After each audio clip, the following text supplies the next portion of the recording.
समीकरण 3 तक पढ़ चुके हैं। n2 beta minus n1 alpha बराबर gamma into n2 minus n1।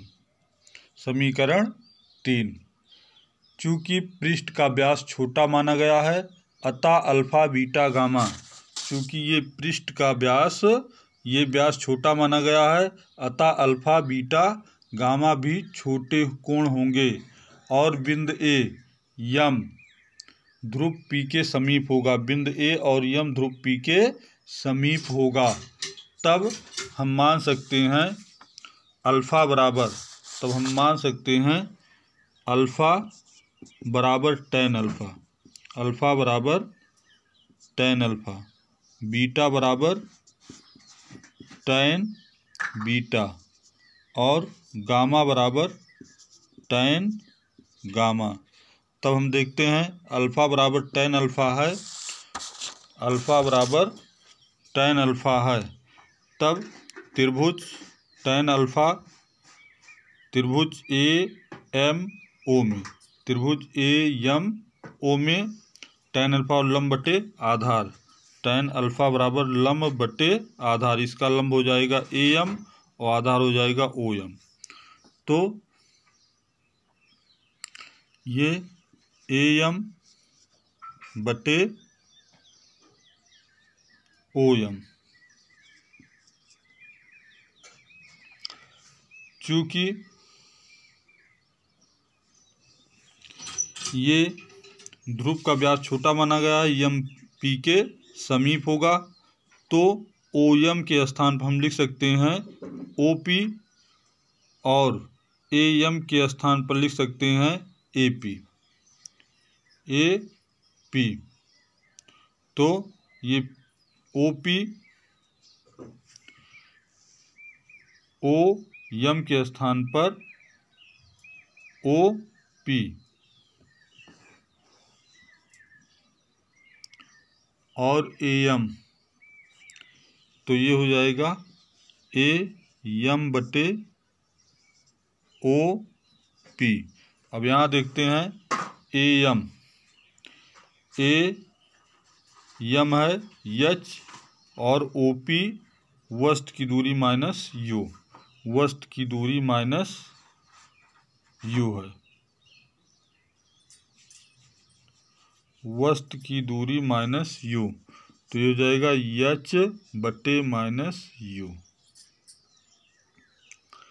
H बटे माइनस यू। अब इसी प्रकार देखते हैं बीटा और tan बीटा, तो बीटा त्रिभुज ए आई एम में, तो tan बीटा और लंब बटे आधार, लंब का मान क्या होगा ए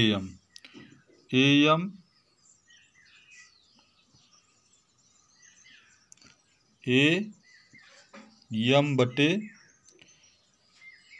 लंब ए एम होगा ए एम बटे आई एम और आई एम को लिखा जा सकता है आई पी, तो ए एम बटे आई पी, तब ए एम एच और आई पी बिंदु वस्त आभासी प्रतिबिंब की दूरी माइनस भी। अब गामा बराबर tan गामा बराबर tan गामा लिख सकते हैं त्रिभुज ए सी एम में, तो ए एम लंब आधार यम सी, और यम सी को लिखा जा सकता है दर्पण छोटा होने पर, इसका पृष्ठ का द्वारक छोटा होने पर सी एम को लिखा जा सकता है सी पी, तो यहाँ हो जाएगा ए एम बटे पी सी, तो माइनस एच, ए एम का मान माइनस एच ही है और पी सी वक्रता त्रिज्या माइनस आर, वक्रता त्रिज्या माइनस आर। तो इस तरह से ये अल्फ़ा बीटा गामा का मान समीकरण 3 में रखने पर, अल्फ़ा बीटा गामा का मान समीकरण 3 में रखने पर, तो समीकरण 3 अल्फ़ा बीटा गामा का मान समीकरण 3 में रखने पर, तो 3 में रखेंगे तो ये हो जाएगा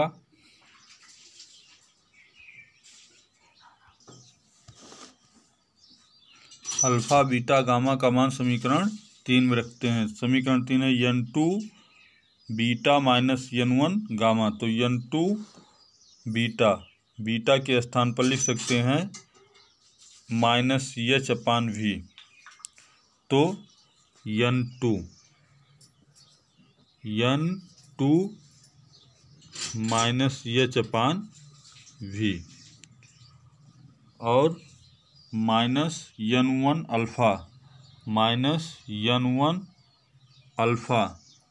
अल्फ़ा के स्थान पर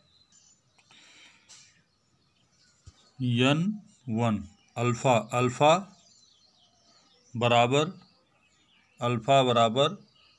-h/u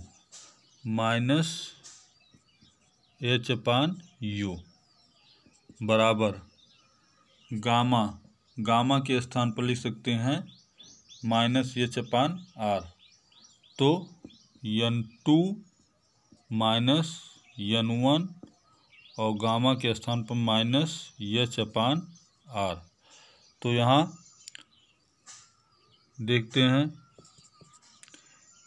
-h/v और -h/r। तो h कॉमन ले लेते हैं, h कॉमन ले लेंगे, ये हो जाएगा -n2/v और माइनस गुणा प्लस n1/u बराबर -h/r बराबर n2 -n1।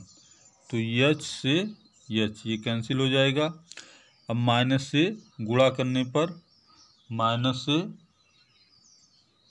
गुणा कर देंगे या माइनस यहाँ कर देंगे गुणा, तो ये हो जाएगा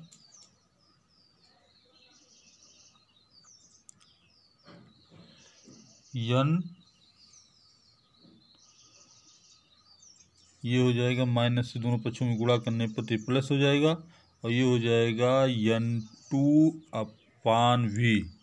n2/v माइनस n1/u बराबर n2 -n1/r के।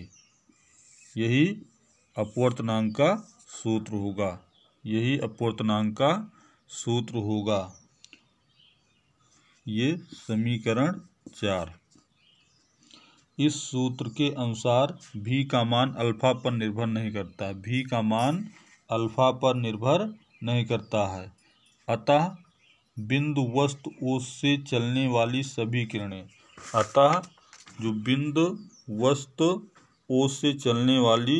सभी किरणें, छोटे व्यास के अवतल पृष्ठ से अपवर्तित होकर एक ही बिंदु I पर प्रतीत होंगी। बिंदु वस्तु जितनी भी किरणें चलेंगी उसका प्रतिबिंब बिंदु I पर ही प्रतीत होगा और इसका आभासी प्रतिबिंब प्राप्त होगा। चूंकि अवतल पृष्ठ के लिए r का मान ऋणात्मक